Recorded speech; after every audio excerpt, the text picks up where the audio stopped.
Welcome, everyone. My name is Işın Önal, and I serve as the Director of Curatorial Research at the MA Curatorial Practice Program at the School of Visual Arts in New York City. On behalf of Stephen Henry Madoff, the chair of our program, and myself, I warmly welcome you to the inaugural talk of the fall semester 2023 in our series, The Algorithmic State.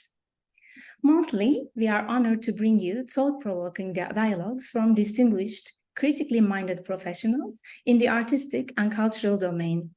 This series aims to grapple with profound questions at the intersection of contemporary art, science, and technology. We'll be discussing the societal, philosophical, and environmental implications of machine learning and artificial intelligence specifically. Today, I'm truly delighted to introduce Professor Caroline Jones, an esteemed art historian, author, curator, and writer. Professor Jones' research focuses on modern and contemporary art, especially its technological modes of production, distribution, and reception. She currently teaches within the History, Theory, Criticism section of the Department of Architecture at MIT. One of her notable publications is Symbionts, Contemporary Artists and the Biosphere, published by MIT Press in 2022. She draws parallels between early cybernated art and contemporary artists' work with generative adversarial networks, examining the aesthetic influence on these machine vision tools. She has been recognized with several significant awards, including fellowships from the National Endowment for the Humanities. Central to our discussion today is her latest endeavor, Latent Archive, a public humanities project that leverages machine learning for specializing classic cinema. Professor Jones' talk will span approximately 45 minutes, after which we will engage in a discussion. I encourage you to actively participate by submitting your questions through the Q&A feature. I'll be reading your questions to Caroline at the conclusion of her presentation. Please be reminded that this session is being recorded. So whether you are joining us live or catching up with the recording later, we are thrilled to have you as part of this intellectual journey. With Caroline, we will explore the intricate landscapes of human intelligence and the profound insights we derive from ever-evolving machines. Welcome, Caroline. I will be muting myself now, and the stage is yours. Great. Well, I'm going to start by sharing my screen. All right. Well, I appreciate being welcome to this amazing series of talks, and this material is very new in its combination for me. So I'm really looking forward to the questions. I'm hoping that we can learn together along with our machines. So artificial intelligence, which is now collapsed into the nickname AI, is culturally poised to capture all forms of feedback and systems of machine learning, which it dominates as a term.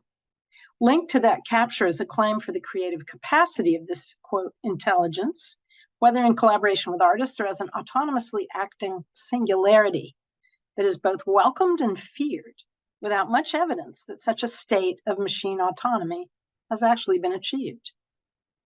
As an art historian, I want to hold off this collapse and focus on the machine and its background processing operations, namely machine learning.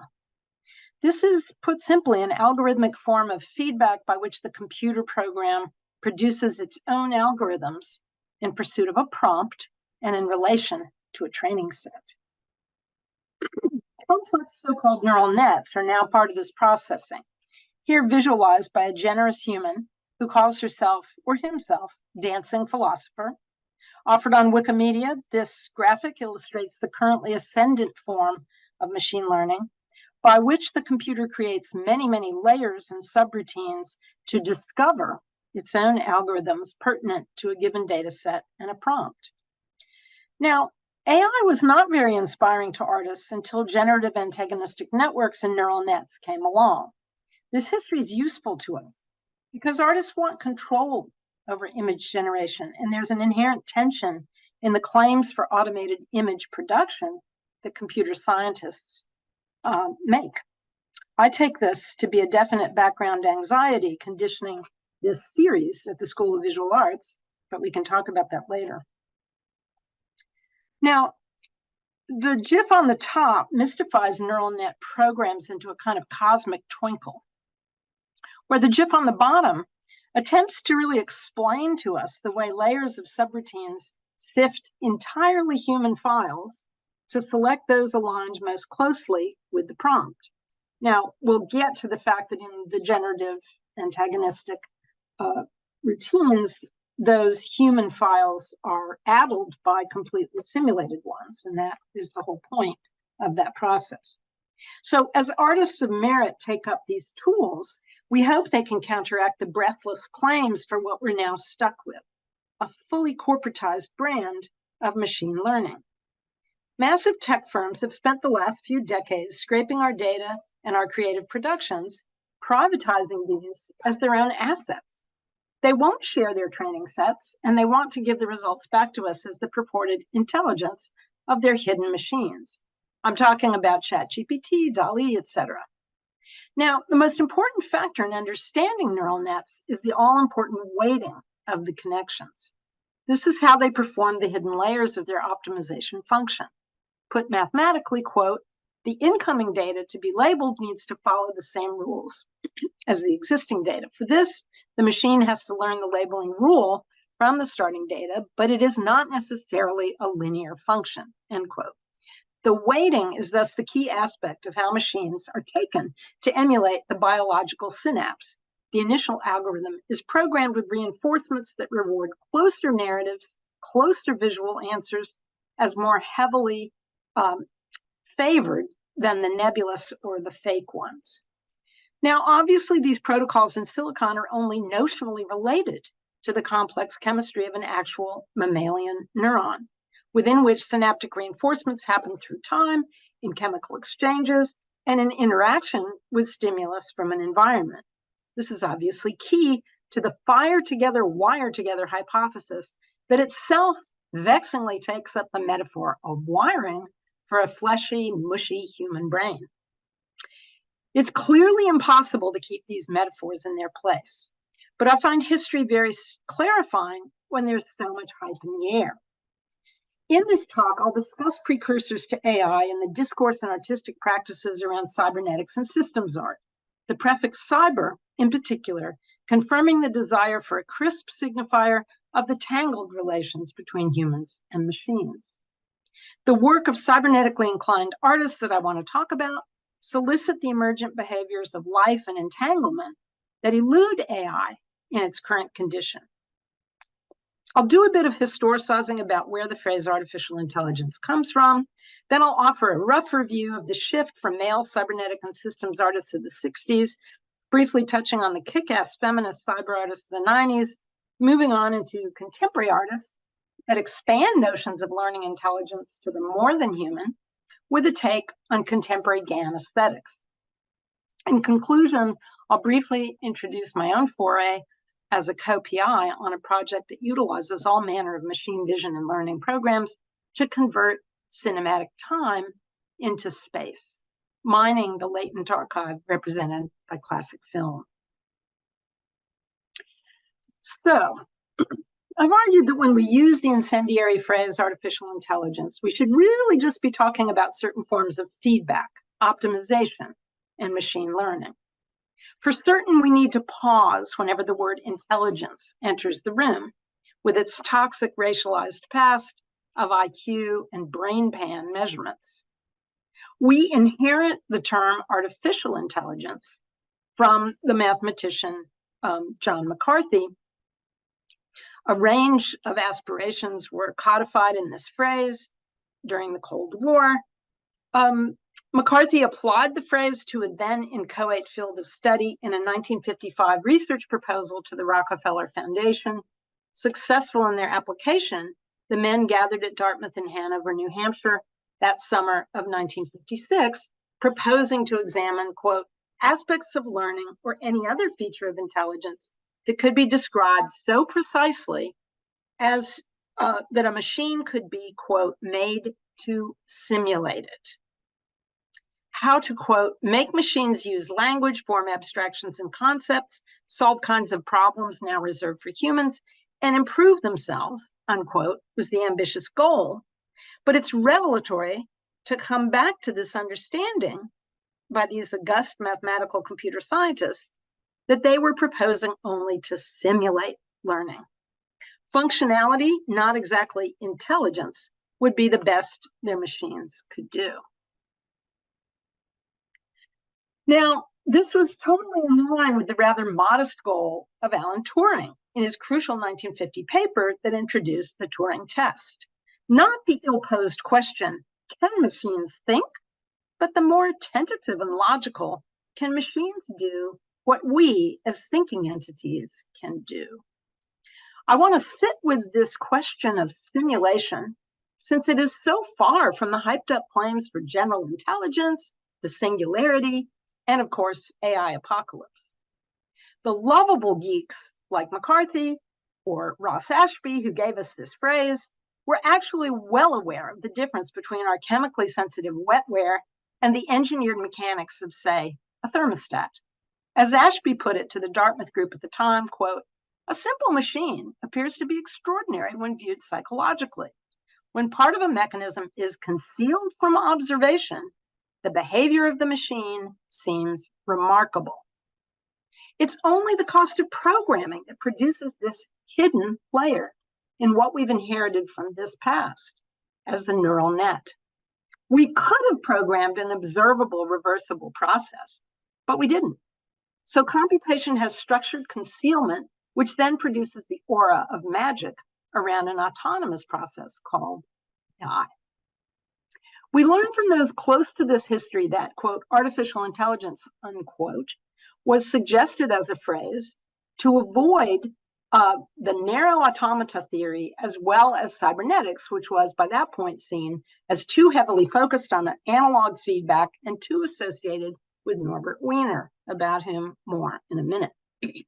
By contrast, automata and cybernetics are exactly what I want to open with today, as each of these related domains have centuries of cultural history behind them and form non-mathematical components of what it might mean to learn as and from machines. The early automata, as well as their ilk brought into 20th century modernism by the likes of Picabia, are revealing for us today. Gendered, animalized, they were miraculous, but always under human, usually masculine control. Moreover, sensing structures for contacting the environment were not a priority for the early automata. Beyond turning a switch, there was no input from an environment. Enlightenment mechanical automata had to learn once through preloaded rote programs etched into cogs and gears whose outputs were designed to be repeating and recognizable to humans. Music, writing, drawing, conversation, and even shit. This shifted dramatically with feedback and systems theories that would soon go by the name of cybernetics. The whole gambit was to develop fully mechanical systems that were receiving inputs from an environment and adjusting to those in real time. Without going into exactly how they operated, I'm showing you here Ashby's homeostat on the left and Gray Walter's tortoise on the right as key exemplars of this immediate post-war moment. This branch of cybernetics, not intelligence per se, was what artists first wanted when they grasped the potential of feedback systems as popularized by the polymath who originated the term cybernetics, Norbert Wiener.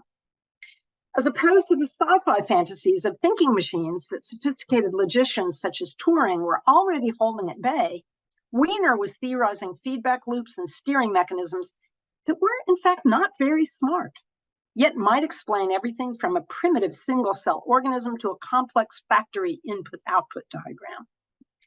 These ideas were incredibly seductive.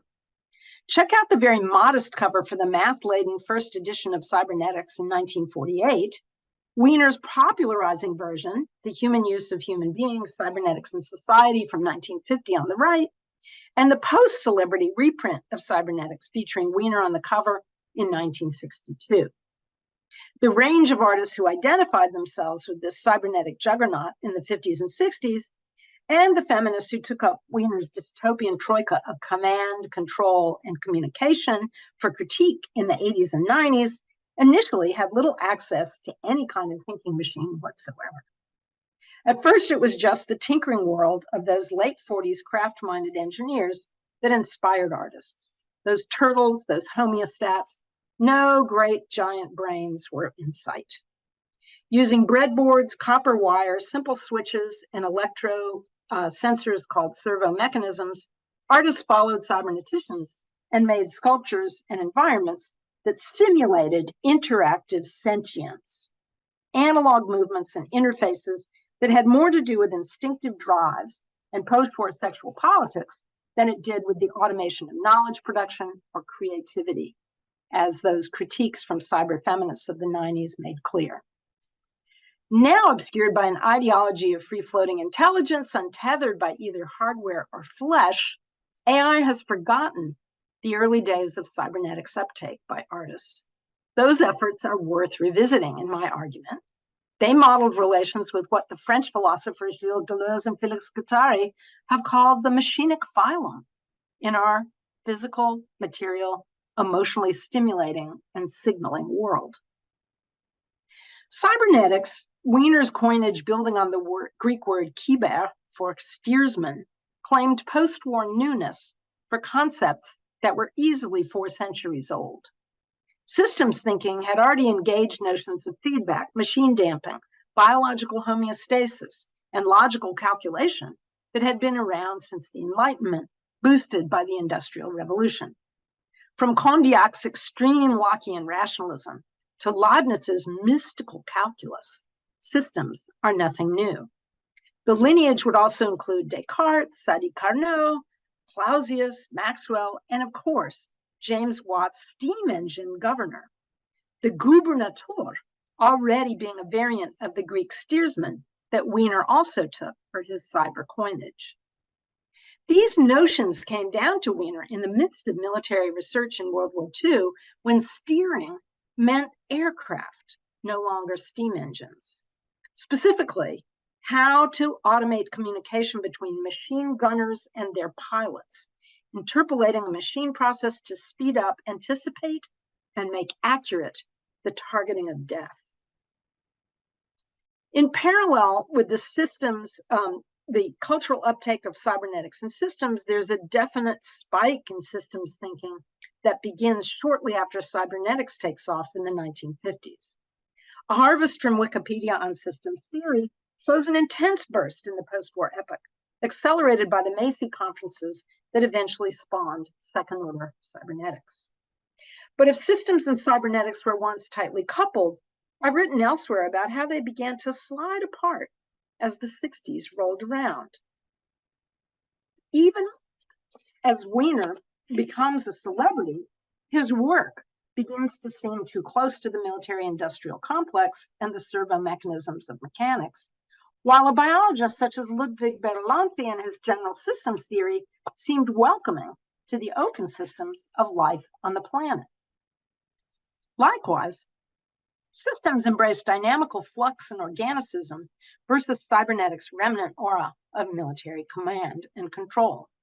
Thus, an artist like Hans Haacke shifts from kinetic art in 1967, telling students at MIT that he intends to call his work systems art.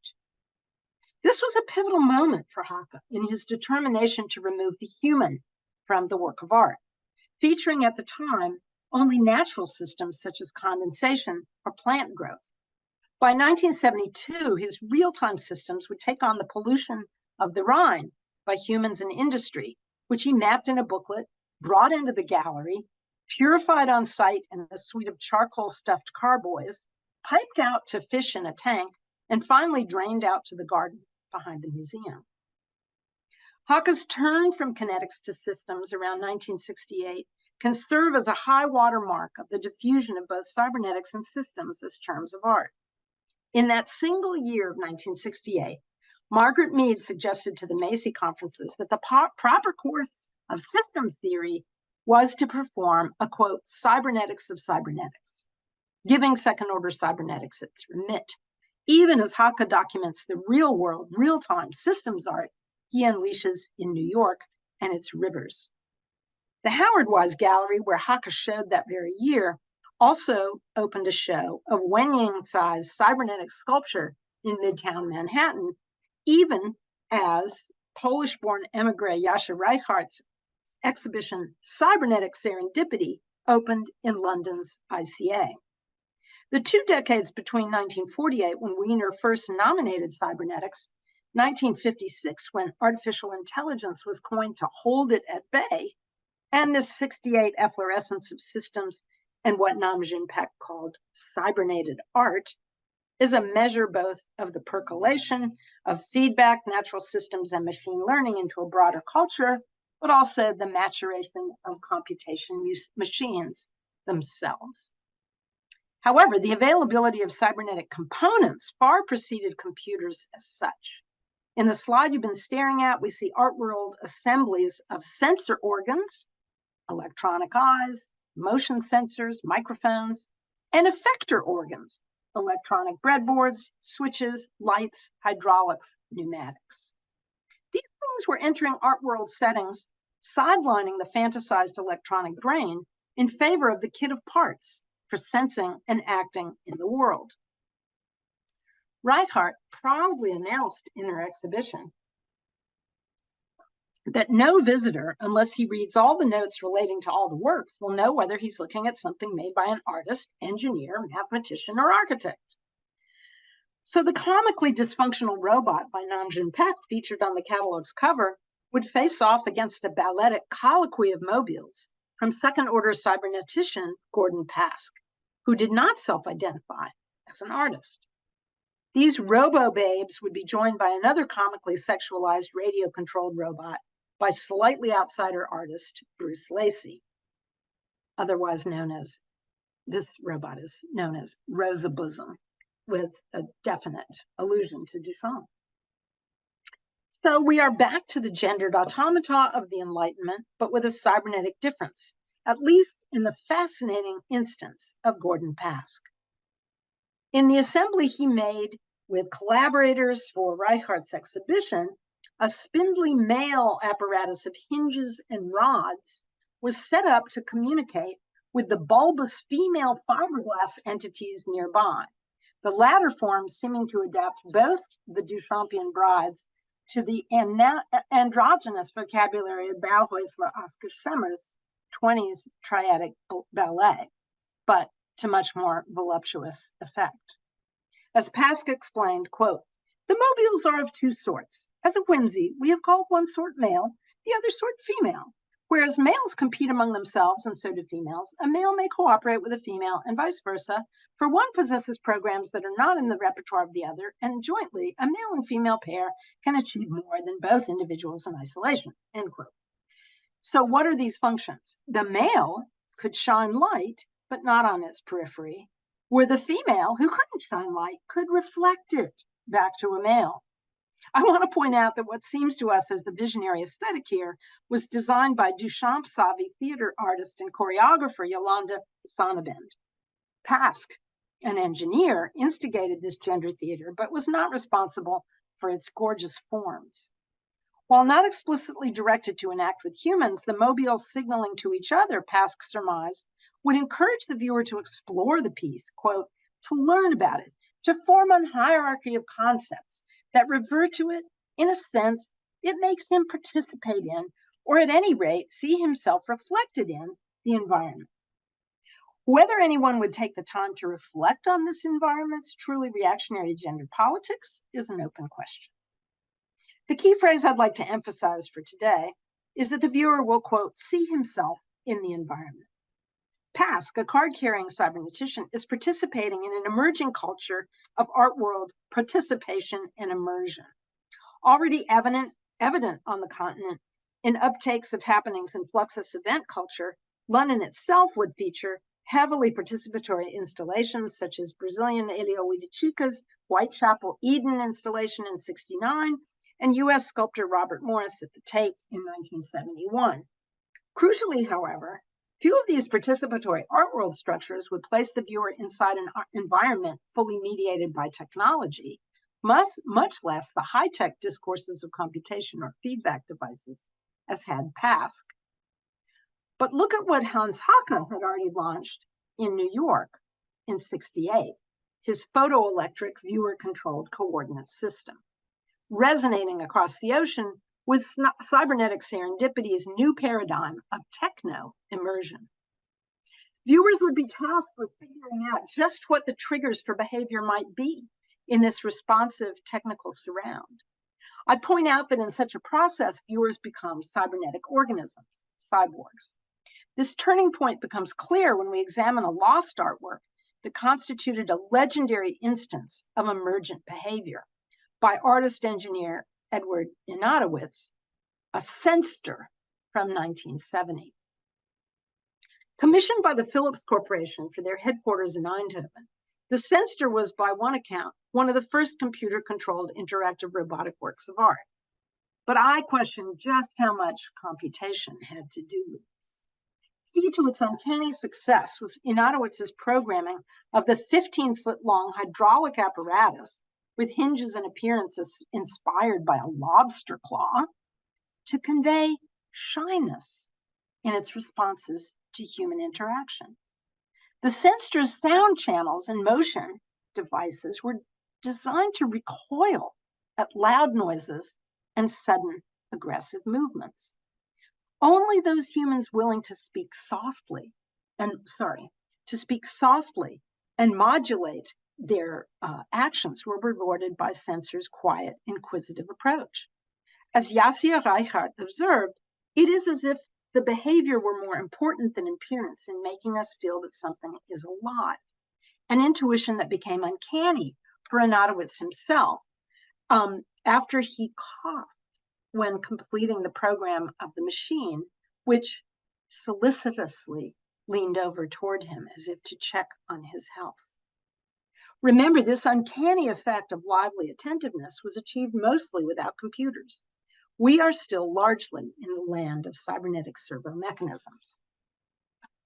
What we can intuit in these tales of the Philips Commission had already become explicit in New York in the 1968 installation of Tsai Wen-Ying's cybernetic sculpture, the necessity to train the new cybernetic public. Like PASC's viewer, quote, reflected in his environment, the new techno subject was expected to experiment. What unconscious or willed behaviors on our part would trigger the response of machinic life forms that are enfolding and or immersing us? Likely, in the case of visitors to the Midtown Howard Wise Gallery that October, the human gallery attendant would have needed to explain, oh, clap your hands, or make some other noise. That gets the sculptures to respond. Armed with this information, you would enter a darkened space where a confined sculptural field of tall, gently oscillating steel rods or fans would stand illuminated. As an early critic described it, quote, a grove of slender stainless steel rods rises from a plate. This base vibrates at 30 cycles per second. The rods flex rapidly in harmonic curves. Set in a dark room, they are lit by strobes. The pulse of the flashing light varies.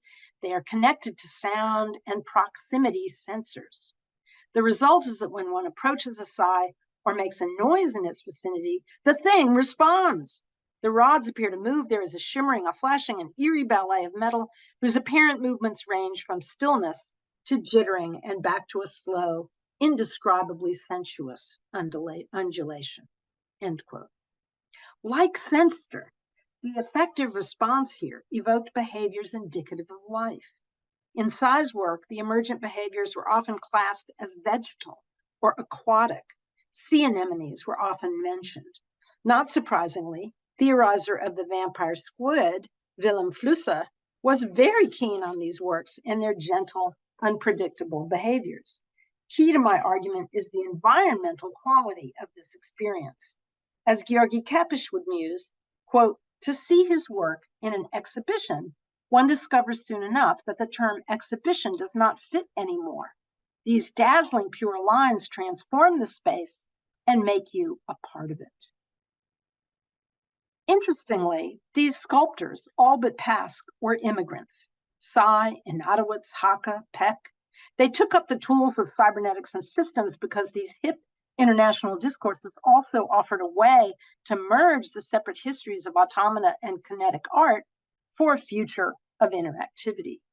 Most importantly, the cybernetic and systems art culture they were putting in place on two continents appealed to them because it put the human inside an environment constituted by its techno-responsive, affective behaviors.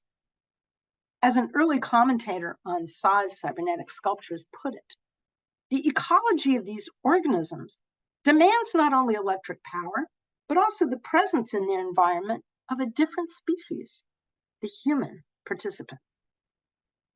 Evolving way beyond the magic boxes of automata or the mobilized panels of kinetics, cybernetic sculptures had imperceptibly inaugurated what philosopher Gilbert Simondon terms technophany.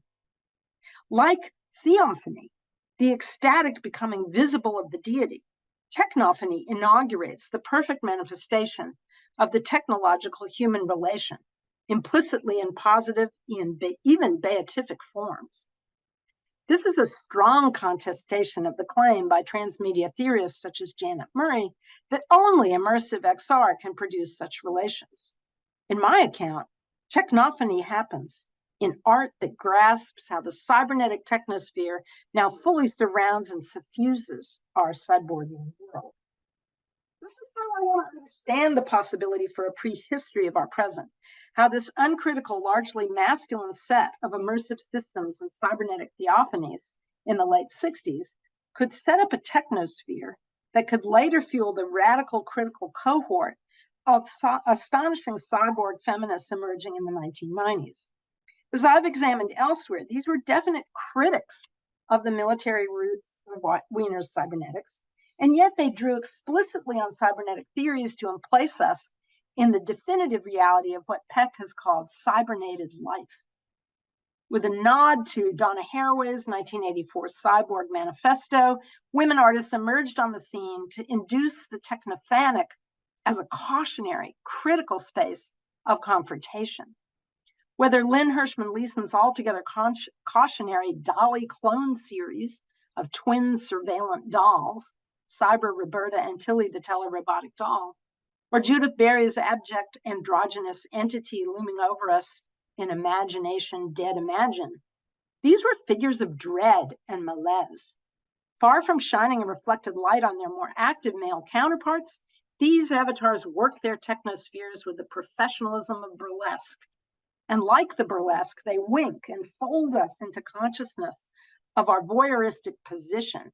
As the interactive website devoted to Tilly, the telerobotic doll, proclaims, Tilly's eyes create a connective collective. The viewer is the voyeur. From these pioneers to our contemporary moment, we segue to artists such as Yana Sutala and Agnieszka Kurant, who reunite systems and cybernetics under the banner of biology in an interrogation of collective intelligence. For Kurant, this means turning to collaborators such as termites in South Africa, who are given highly pigmented materials with which to build artistic mounds.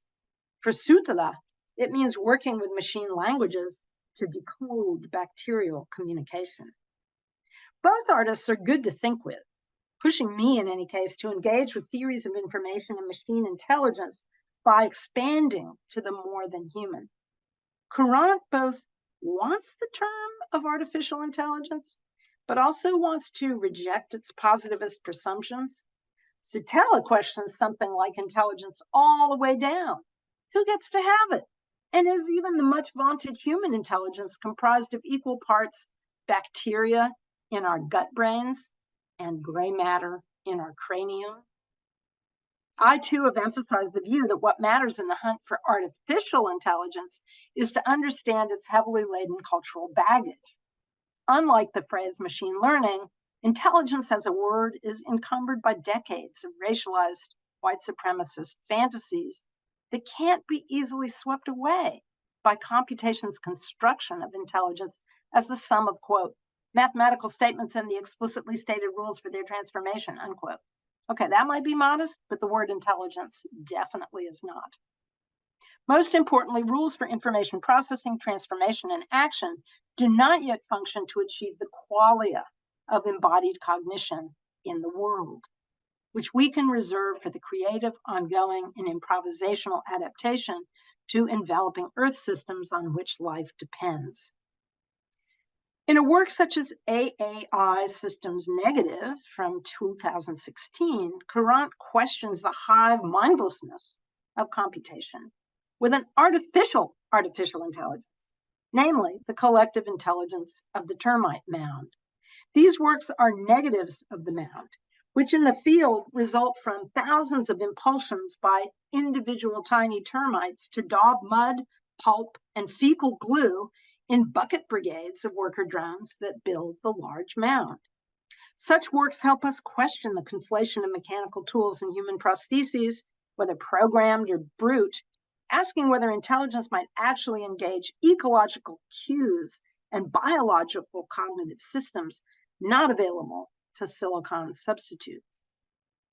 Engaging our human analytic categories of AI, collective intelligence, and emergence, Courant makes cultural objects that allude to both machinic systems and to the evolved ecological decision-making of social organisms.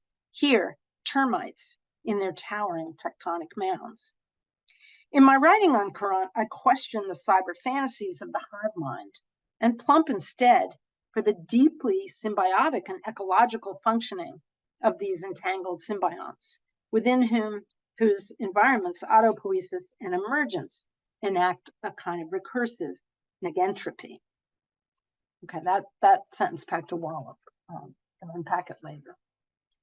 But let's move on to Sutella, another artist who is good to think with, beginning with her Orgs series, in which the many-headed slime mold Caesarum polycephalum is invited in to activate the narrow channels she etches into perspex.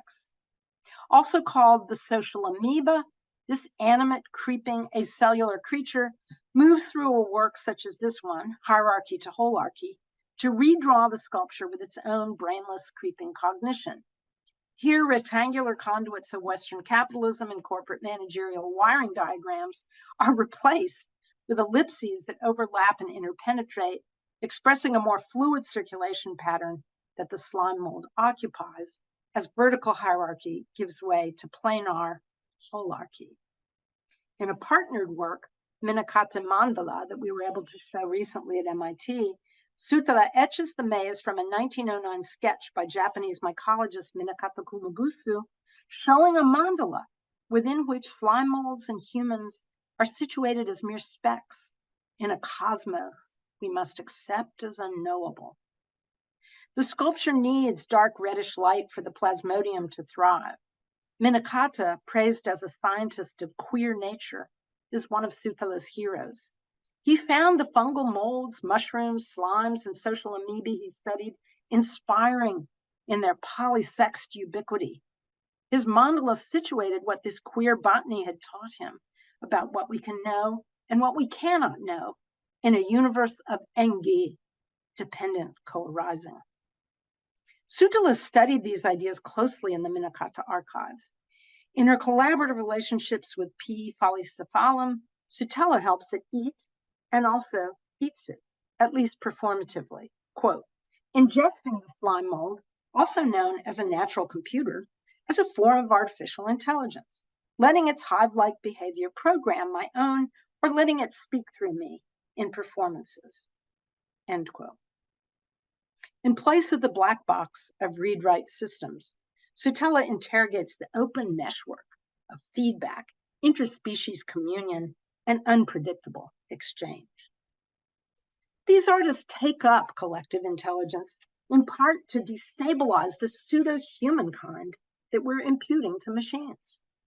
They have to wrestle with the fact that collective intelligence was theorized by Pierre Levy in the 1990s as instantiating the hyperbolic promise of an infant internet, a new domain of electronic connectivity that Levy breathlessly clustered as ATMs, websites, educational software, expert systems, end quote. In contrast, I'm showing you Sutella's pond brain, evoking the ecosystem of a watery unit that resonates with the energies of multiplied collective life forms.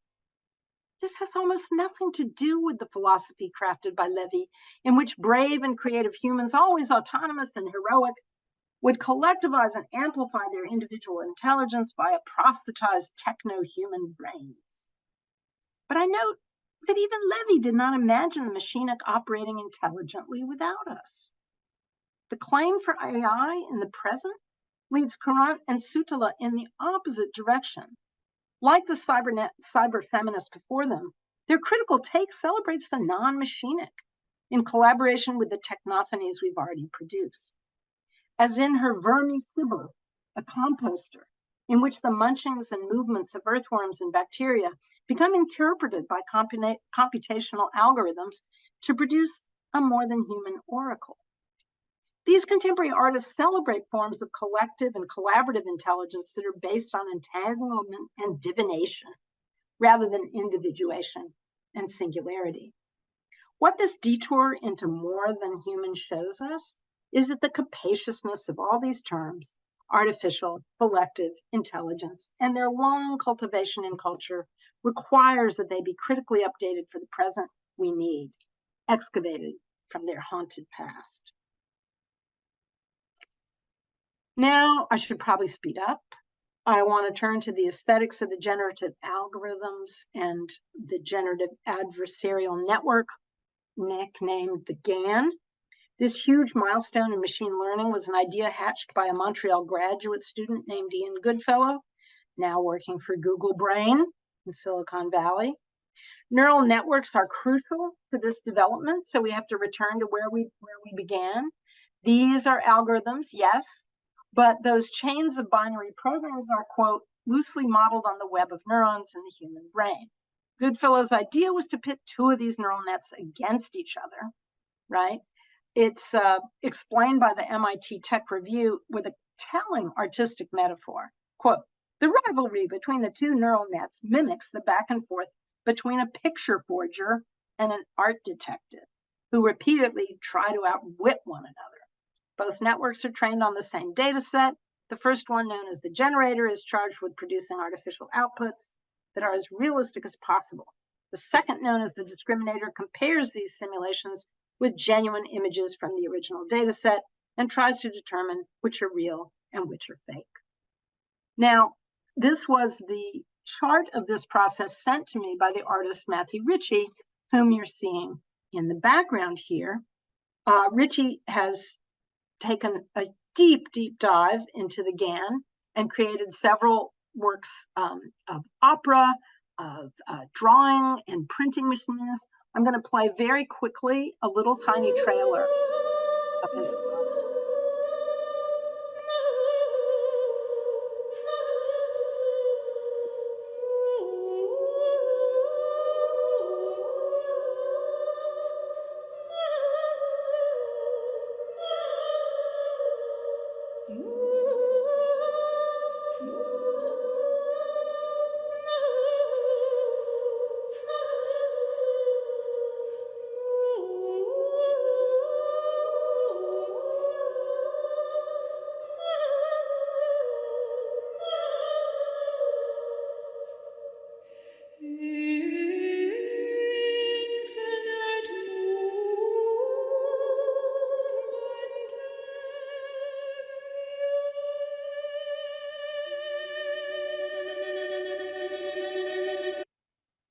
That gives you a little taste.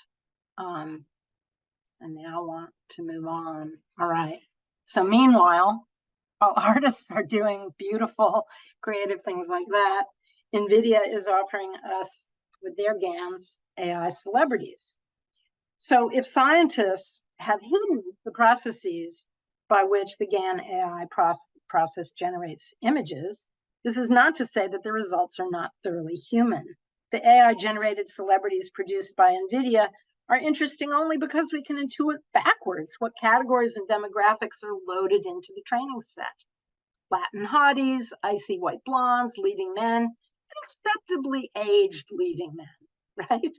Part of the GAN neural aesthetic is thus the very human training sets that are fed into these antagonists.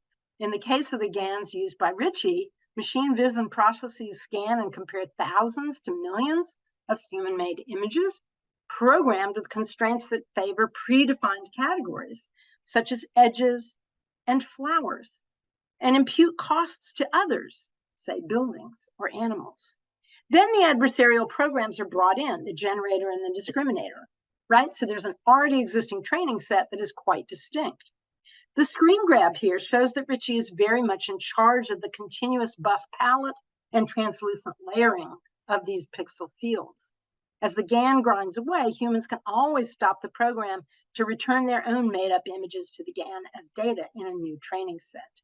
Ritchie himself feels the human being trained in turn by the machine. It's, quote, training an intelligent program while simultaneously programming it, which requires one to reprogram oneself, end quote. So the AI computationally intuits what belongs in a constrained image family, which the humans programming those constraints have also intuited. Their back and forth constitutes what Ritchie experiences as mutual entrainment. All right, so speeding ahead, this is a performance of that opera to remind us that these creative forces are personified in Ritchie's opera as a character named the generator, another named the discriminator, and they grapple with these realities in the flesh, as it were. None of this is typical for the output of a computer that is left on its own to learn from billions of digital images posted during the last few decades of the World Wide Web. Google Deep Dream is what that looks like, a terribly unappealing outcome. To avoid such a ghastly stew of puppies and eyeballs and psychedelic colors, Ritchie knew that he would need to pare his training set down and control the metadata with characters spelling flower or botany to draw the needed pool of source images together. Weighting plants might introduce another limiter. Being Ritchie, the results reveal the very human capacity to shape and train the algorithms of the GAN. More recently, the AI design Wunderkind, Refik, and Adal has offered us a GAN artwork at MoMA with a far different training set. Let's just say it, the full digital corpus of the museum's collection. Here, the training set is not of the artist's choosing, and he has to deal with the OR criteria of MoMA's exacting standards of art photography. And I happen to have this scanned transparency of Mondrian to show you what I mean. Even lighting, perfectly color balanced with a color bar at the bottom for checking print processes, etc. If one was raised as I was on the canonized collection by which MoMA has long governed the story of modern art, then one can love this Anadol. We see at various moments the clean biomorphs of Miro and Arp, the intense ultramarine palettes of Matisse, and the Europhilic interpretations of all these by New York School painters such as Robert Motherwell. The thing on the left is like totally Motherwellian, all dissolving into one another in clean, very un-Anadol-like manner. These moments of MoMA clarity and abstraction alternate with the spills of waxy down-drifting pixels that come from the animation algorithms themselves. What some advise the artist to edit down as too much lava lamp. This look of the algorithm, enhanced by those edge effects and dimensional shadowing that we can see in the capture on the left, is recognizable to those who code, as it is for those critics who've seen enough GAN aesthetics to last a lifetime.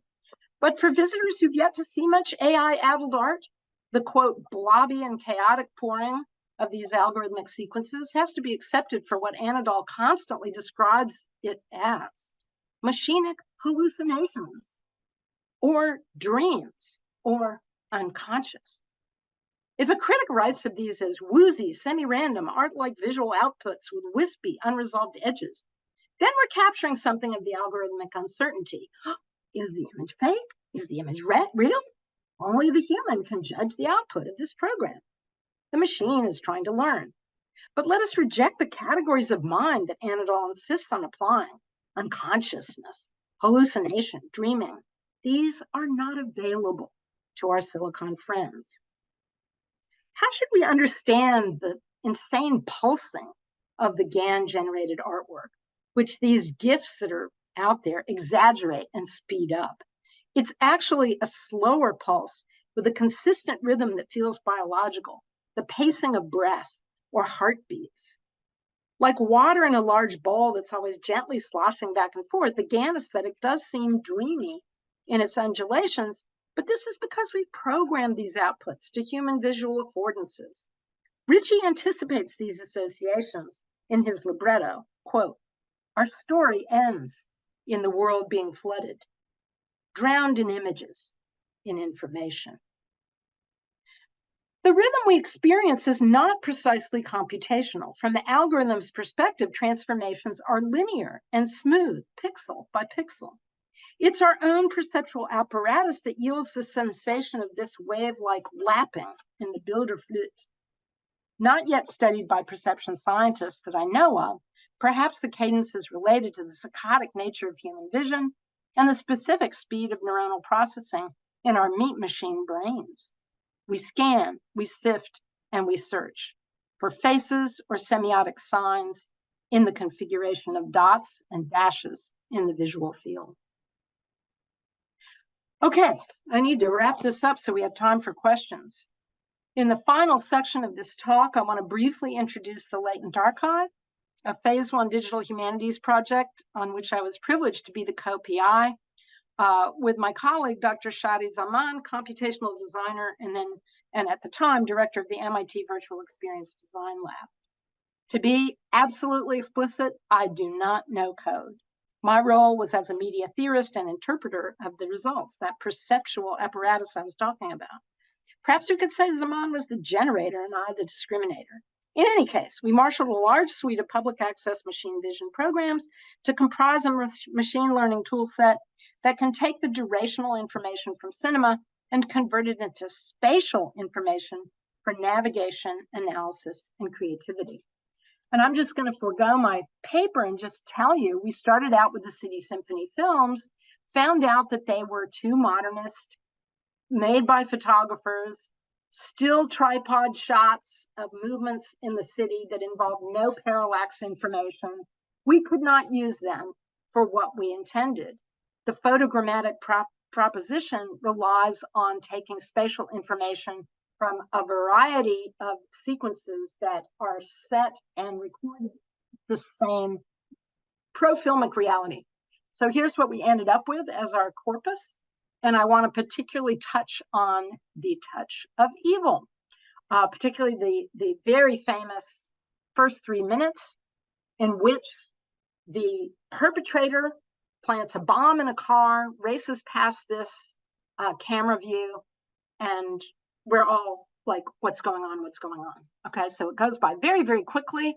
And by taking the scene, which you have a moment of here on the top right, and pushing it through these spatialized algorithms and machine vision protocols, we come up with interfaces that we can navigate like this, okay?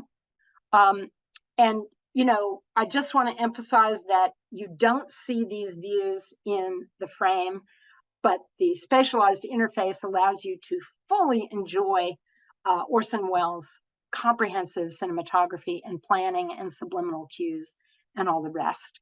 I did have the video to play, but I actually think we should escape from the slideshow and simply talk with the few minutes we have left for questions. Thank you very much.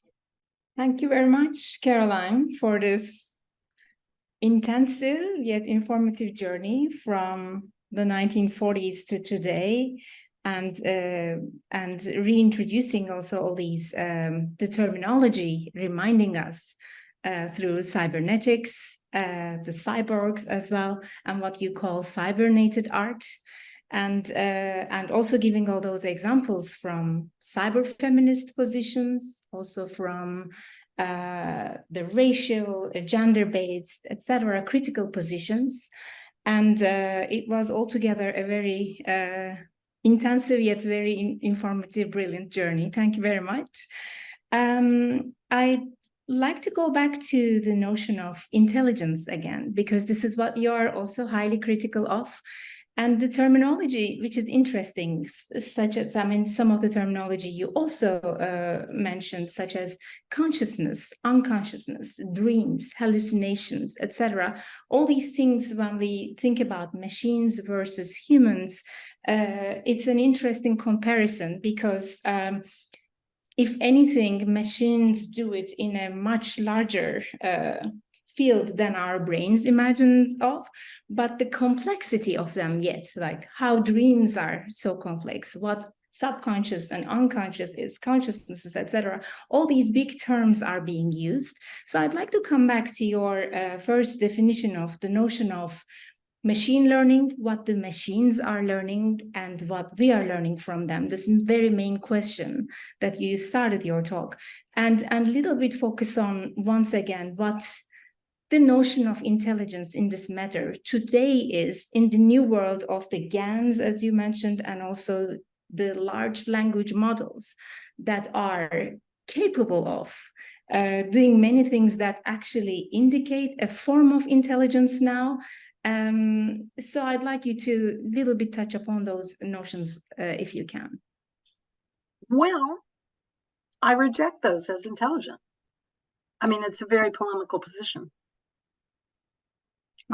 If you're privileged to have small children in your life, you know that they're assembling language. They're also assembling a relationship between reality and not reality. These are very fluid categories as the human develops, and there's a tremendous amount of learning that goes on to create what will in the adult result as someone we think of as intelligent, right? So I'm with Turing. Let me just end with that. I'm with Turing. We don't need to imagine that machines are thinking to accept and find interesting the results of computational processes that seem to be able to do some of the things that thinking entities do, right? For Turing, he's just too logical to take a word like thinking or a word like intelligence. He doesn't need it. We shouldn't need it to be engaged, especially creatively, with these materials. So I very much appreciate Richie's work because he makes them eponymous characters in a human drama, which is, after all, what's going on here? Why do we call it antagonistic? All of these are very loaded terms that already imply a certain kind of Darwinian view of intelligence. And that's what the bioartists, like Jenna Sutala, really help us complicate, right? Her vermicelli, is generating oracular statements that are obviously divination only for the humans interpreting them, right? Whether it's a goat entrail or a worm bacterial utterance, right? It's the human that's making some kind of sense of it. It's the human that brings that kind of intelligence to the situation, but the worm has another kind of intelligence. So either we broaden intelligence to include the worm, or we stop using it altogether because it's just there's too much baggage that the computational community wants packed into that. There's too much magic they want to claim for it. There's too much, divineness that they want for it. So that's what I reject. I reject the hype. Yeah, I completely understand that. On the other hand, the notion of learning is also another, perhaps, a problematic term. The process of training the machines to maybe not comprehend, because without the intelligence, I think using any of these terms of comprehension, again, the notion of consciousness, hallucination, etc., but even learning is almost impossible. But then they are fair enough. Data. Yeah. But I think it was a very important example from Jenna Sutala to think about the notion of intelligence from a broader point of view. Yet again, the training process and the learning process is showing us that it is something today that all these critical minds, including a lot of critical artists coming from computing background and science background, are entering into the field in a position that while these machines are being trained, we need to be consciously putting our efforts from racial and gendered aspects to stop this learning process from our biases. Yeah, yeah. I mean, it's impossible, but we have to keep trying. Yeah, exactly, because we do have those biases in our societies anyway, and they completely reflect how the machines learn today. But I think there has been very meaningful attempts to make certain changes, and this is one of the moments where we see within the artistic realm there is a very effective work going on to create this criticality through the critical AI efforts, I think. Yeah. Tell me, how much time, I mean, can we linger? Or do we have to go? There's a nice question, but I don't know if we have time. This is the end, but I'd like to give our audience the opportunity also ask their questions. If anyone would like to ask anything, this is the time. Please write your questions in the Q&A section. There is one question. Would you like me to read it out for you, Caroline, or would you like to? I can see it. I can see it. Answer. So, I didn't get so much to the part of the talk, which is what are we learning from machines, which is how I take this question. I mean, I take this question to be a segue to that. And for me, it was sort of fascinating to be part of the latent archive. The machines that we had devised to spatialize information, parallax information, were telling us something about those modernist films that we maybe hadn't sharply realized. We were learning from the algorithms that there was an emphasis on abstract patterns and surfaces, that there was an emphasis on, right? And these are things that you could notice, and probably I could find it in the literature about those City Symphony films, but it was something fascinating that we were learning from machines by their very refusal to say, there's no spatial information here. We could embrace that as, something we're learning from a very different kind of processing of these images, right? So the analytic, the capacity to take things apart, to see what pixels resemble what other pixels. I mean, all of these are things that are now much more available to us as humans as ways of thinking about our visual world. And, I'm not even going into sound or music or, how you can take a resonant energy from some insect and turn it into a sonic form with the help of a computer, right? I mean, computers are there and we are using them as extremely powerful prostheses to understand the world. And that's part of the gift that I want from these communities of programmers, right? I don't want to keep it in a kind of, puppies and eyeballs, right? That's just based on our biases. I want the machinic to open us up to the more than human. Thank you. There is a second question. I'm not sure if our audience if everyone can see these questions, or they will be able to through. Good point. We should probably read them out, huh? Do you want to read this one? Sure. This is by Abbas Malakar. How machines can be made to produce works is extremely interesting, but so much of the time now, the works produced feel so devoid of humanity. In a way, immersive and engaging works try to mitigate that, but that too has become an Alex Fleming Brown as Alex Fleming Brown wrote, the lazy love child of TikTok and enterprising warehouse landlords. This was published, I think, in Vice. The need of some human connection to computer-generated art is becoming very important. What kind of future do you see in the realm of creating haptic, physical, or virtual sensoriums? I'm not good at predicting the future. Although I suppose the narcissistic art historian thinks they might produce a little bit of the future by praising certain artworks over others. So I've been very invested in this talk in artists' capacity to make these kinds of intuitive environments that you are alluding to, Abbas. So I wish I could have experienced the Senster. I think that's a wonderful, that's a wonderful example.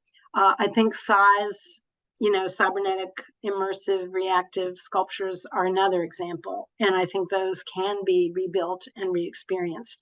So I think these are capabilities, right? I mean, Raphael Lozano Hemmer is using computerized interfaces to make a very haptic and sensorial relationship to our own heartbeats, right?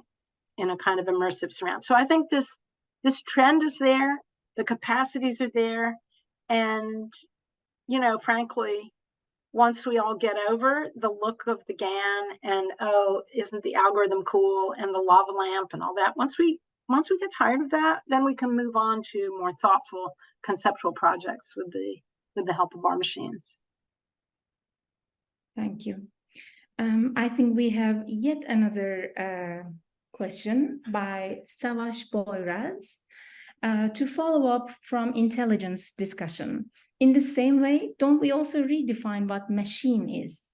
Does the machine only consist of the cogs, pistons, and transistors, or does it also have CEOs, PR agencies, ministers, or troops commanders?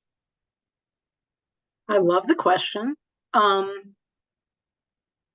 mean, I've thought a lot with pleasure about machines, and I'm sure that Professor Madoff has, and that Eason has. I mean, it's such a serviceable category. Unlike intelligence, it hasn't had a lot of policemen.